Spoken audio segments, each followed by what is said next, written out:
with Robert squeezing every last bit of energy out of our reserves.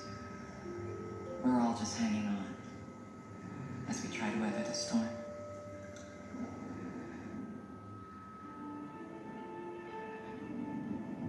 We've been studying the dust storms in Mars for quite some time. And there's a particular season where some of the dust storms can actually go global, not just regional, but global.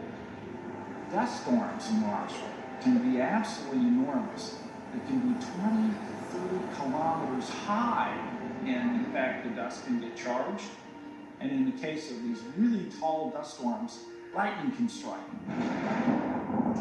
These dust storms are huge. They can cover the entire planet. They can last for months.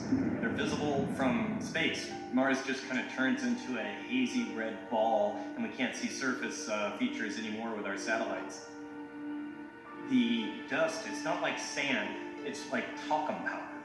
It's very, very microscopically small, nasty dust particles.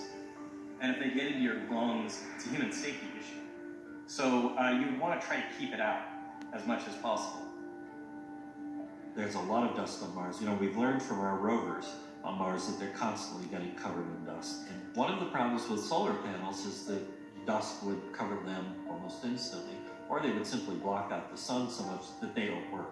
If you got a dust storm that lasted for a month on Mars, and you were relying on solar power, you'd be in big trouble. I'm a